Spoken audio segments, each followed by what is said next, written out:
So turn the key. You can hear it crank up. Looks like it's already in high idle, so I like to start it in low idle.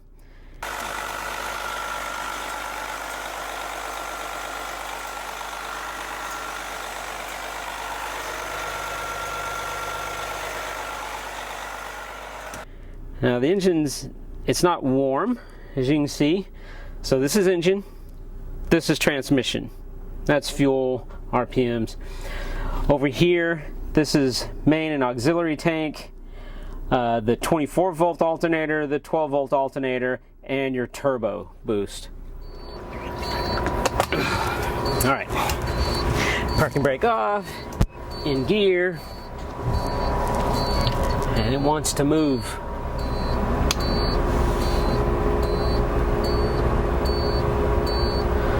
So I'm going to try and do a U-turn in this intersection. That's usually what I do. I have to turn around to go back to the U-Haul where I park.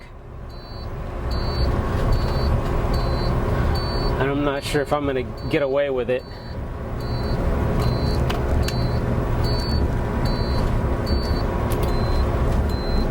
Pull the tag axle. Make sure it's clear enough.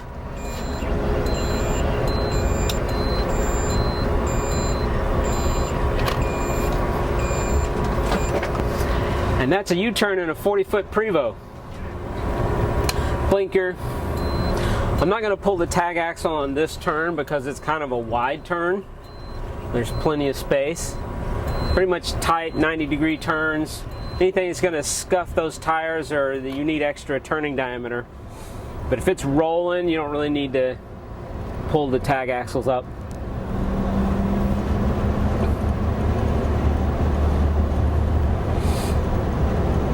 So one of the most impressive things about this is how quiet it is going down the road. So we're climbing 50 miles an hour. You're sitting up high. It's okay. Somebody's going to stop in front of me. You're sitting up high. It's fairly quiet. You can have a normal conversation with somebody.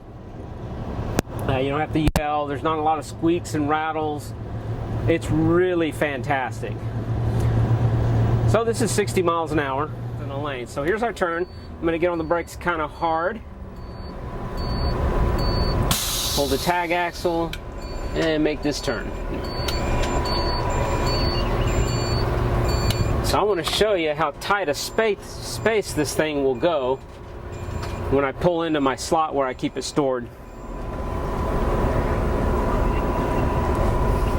I mean, these are fairly tight quarters for a big machine like this, and it's really not a big deal.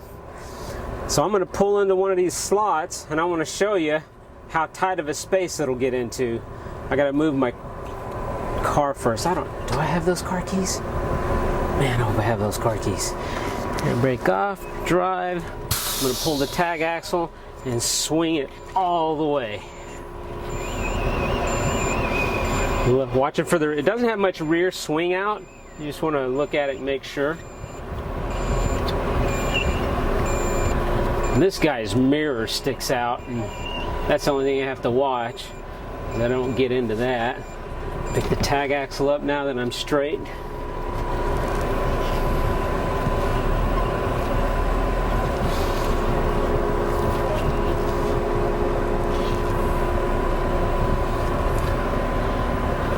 So if you're concerned about maneuvering this thing, honestly, it's a lot more nimble than you realize.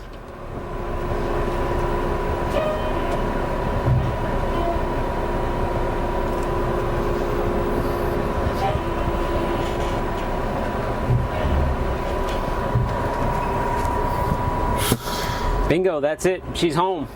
So if you want to level it, you just hit this switch. Have it in high idle to build up the air pressure. Takes it a minute sometimes to level out. And then while it's running, I'll go out, plug in the shore power, and if I'm going to leave her for a while, I'll disconnect all the batteries and walk away. It takes like a minute. One of the fun things about these is the water tanks are so huge that unless you're going to stay somewhere for a long time, my family of 5, we've stayed in this 4 days without dumping or filling up water. So you go to a campground and you set up, you hit the little level switch up front, and then you do this.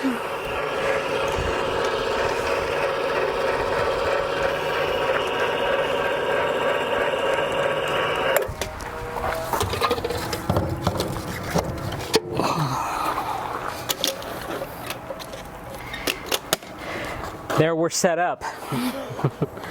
Okay, this is the generator. It's a Kubota tractor motor pushing a generator. It's a 17,000.5 kilowatt hour PowerTech generator. It is warm. It's been running. I just wanted to show you how you can start it here.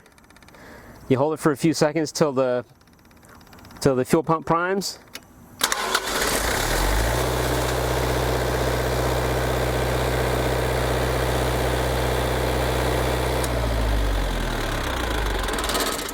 Okay, so it's sitting on the airbags. It's got its own air compressor and auxiliary air tank, and its own little motherboard computer controller, and then there's some controllers things in here for the breakers, and it's got sensors for if it's overheated it'll shut off, if the oil pressure is low it'll shut off. It's got a number of protections that'll shut the engine off if there's a problem.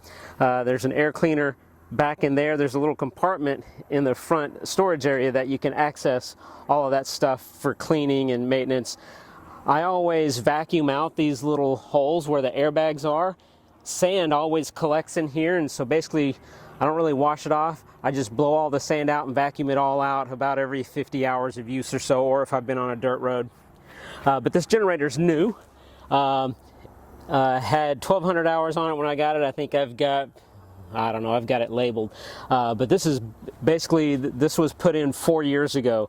Apparently 2 owners ago or 3 owners ago parked it somewhere, and when he leveled it, it settled down over some kind of dirt mound and blocked the air intake back there, and the engine overheated and killed itself. So this is all brand new, and it's got features on it that will shut it off for overheating and things like that.